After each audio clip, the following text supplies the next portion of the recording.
Selamat pagi semuanya, perkenalkan nama saya Pronika Rini, kelas C13. Di sini saya akan menjelaskan materi yaitu tentang menciptakan kesejahteraan dalam keluarga.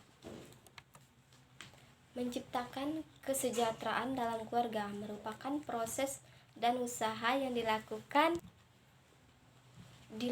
untuk memastikan bahwa anggota keluarga merasa bahagia, sehat, aman, dan memiliki kebutuhan dasar terpenuhi.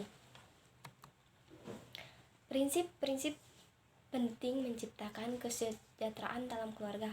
Yang pertama, komunikasi yang baik. Yang kedua, keharmonisan. Yang ketiga, keseimbangan antara pekerjaan dan kehidupan pribadi. Komunikasi yang baik, membangun komunikasi yang terbuka, jujur, dan penuh pengertian antara anggota keluarga yang sangat penting. Keharmonisan, menciptakan suasana harmonis dalam keluarga, melibatkan penghargaan terhadap perbedaan individu dan saling menghormati. Keseimbangan antara pekerjaan dan kehidupan pribadi. Penting untuk menciptakan keseimbangan antara tanggung jawab keluarga dan pekerjaan. Definisi kesehatan keluarga. Yang pertama, kesehatan fisik. Yang kedua, kesehatan mental dan emosional. Dan yang ketiga, kesehatan sosial. Kesehatan fisik melibatkan fisik anggota keluarga seperti tingkat kebugaran, status nutrisi, dan kemampuan tubuh untuk melawan penyakit-penyakit tertentu. Kesehatan mental dan emosional melibatkan kesejahteraan mental dan emosional anggota keluarga. Kesehatan sosial ini melibatkan hubungan dan interaksi anggota keluarga dengan masyarakat di sekitarnya. Faktor-faktor mempengaruhi kesejahteraan keluarga. Yang pertama, faktor ekonomi. Yang kedua, faktor sosial. Dan yang ketiga, faktor psikologis. Dan yang keempat, faktor lingkungan. Faktor ekonomi. Faktor ekonomi, keadaan keuangan keluarga merupakan faktor penting dalam menentukan tingkat kesejahteraan. Pendapatan keluarga, pekerjaan, dan stabilitas pekerjaan, akses terhadap pendidikan dan pelatihan serta kebijakan pemerintahan yang mendukung kesejahteraan ekonomi dapat mempengaruhi tingkat kesejahteraan keluarga. Faktor sosial. Faktor sosial adalah interaksi keluarga dengan lingkungan sosialnya juga memainkan peran penting. Hubungan yang sehat dengan anggota keluarga, dukungan sosial yang kerabat, tetangga, dan komunitas, serta akses terhadap layanan publik seperti kesehatan dan pendidikan. Semuanya dapat mempengaruhi kesejahteraan keluarga. Yang ketiga, faktor psikologis. Faktor psikologis. Kesejahteraan psikologis individu dalam keluarga juga berkontribusi pada kesejahteraan keluarga secara keseluruhan. Faktor seperti kepuasan hidup, kesehatan mental, kualitas hubungan, tingkat stres, dan kemampuan mengatasi tantangan kehidupan dalam memenuhi atau mempengaruhi kesejahteraan keluarga. Yang keempat, faktor lingkungan. Faktor lingkungan, kondisi fisik dan ekologis lingkungan itu sendiri memiliki dampak langsung terhadap kesejahteraan lingkungan. Ketersediaan sumber daya alam, keanekaragaman hayati, kualitas udara dan air, serta berkeberlanjutan ekosistem memainkan peran penting dalam menentukan kualitas hidup dan kesehatan manusia. Selain faktor-faktor ini juga penting untuk diingatkan bahwa Faktor-faktor tersebut saling berkaitan dan saling mempengaruhi satu sama lain. Mempengaruhi faktor sosial yang paling gilirannya mempengaruhi faktor-faktor tersebut.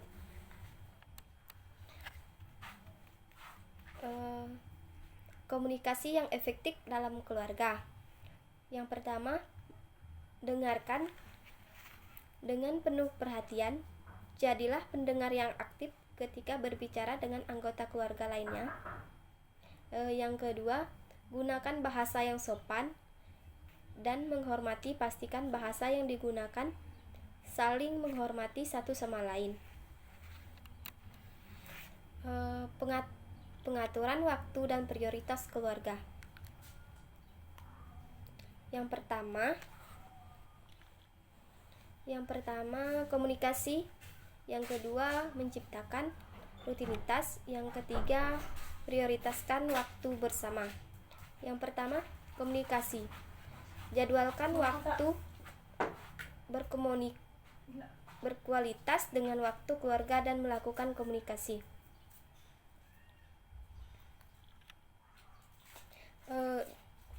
Dan jadikan komunikasi yang terbuka, jujur dengan anggota keluarga. Bicarakan tentang kebutuhan dan harapan masing-masing, serta cari tahu hal-hal penting bagi setiap individu dan keluarga. Dan yang kedua, menciptakan rutinitas. Tetapkan rutinitas harian atau mingguan yang melibatkan seluruh anggota keluarga. Menciptakan rutinitas harian atau mingguan dapat membantu menjaga keteraturan dalam keluarga. Buatlah jadwal untuk makan malam bersama, waktu main bersama, waktu belajar bersama, atau kegiatan lain yang ingin kita lakukan dalam kebersamaan. Yang ketiga, prioritas waktu bersama. Jadwalkan waktu bersama keluarga sebagai prioritas, utamakan komunikasi. Jadwalkan waktu berkualitas dengan anggota keluarga dalam anggota keluarga yang aman. Prioritas waktu bersama. Jadikan waktu bersama keluarga sebagai prioritas utama. Sisihkan waktu di tengah kesibukan sehari-hari untuk menghabiskan waktu bersama, seperti mengadakan piknik, berkunjung ke tempat wisata, atau sekedar menonton film bersama di rumah. Pastikan untuk tidak membiarkan komitmen lain mengganggu waktu yang telah ditetapkan untuk keluarga. Pendidikan dan perkembangan individu. Yang pertama, memberikan kesempatan pendidikan dan perkembangan individu dalam keluarga. Yang kedua, pentingnya dukungan dan motivasi dalam mengembangkan potensi anggota keluarga. Kesehatan fisik dan mental dalam keluarga. Yang pertama, makanan yang sehat. Menyediakan makanan yang bergizi dan bermanfaat adalah langkah awal yang penting untuk menjaga kesehatan fisik dalam keluarga. Yang kedua, olahraga secara teratur. Mendorong anggota keluarga untuk berpartisipasi dalam kegiatan fisik seperti berjalan-jalan, bersepeda, berenang, dapat membantu menjaga kesehatan fisik. Dan yang ketiga, istirahat yang cukup. Penting bagi setiap anggota keluarga untuk memiliki atau mendapatkan istirahat yang cukup setiap malam.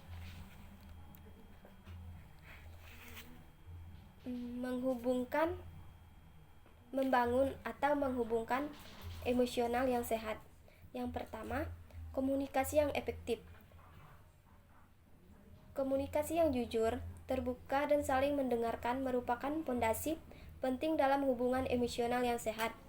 Yang kedua, menjaga kepercayaan. Kepercayaan adalah dasar yang kuat dalam hubungan emosional yang sehat. Yang ketiga, menghormati dan menghargai dalam keluarga. Saling menghormati dan menghargai merupakan hal penting dalam hubungan emosional yang sehat. Yang terakhir, mengatasi konflik dan kesulitan dalam keluarga. Yang pertama, komunikasi yang terbuka. Komunikasi yang jujur dan terbuka adalah kunci untuk mengatasi konflik dalam keluarga. Yang kedua, cari pemahaman. Usahakan untuk memahami sudut pandang dan perasaan anggota keluarga lainnya. Yang ketiga, kelola emosi. Konflik seringkali memicu emosi yang kuat. Penting untuk belajar mengelola emosi sendiri untuk membantu keluarga lainnya. Sekian dari materi yang dapat saya jelaskan. Sekian, terima kasih.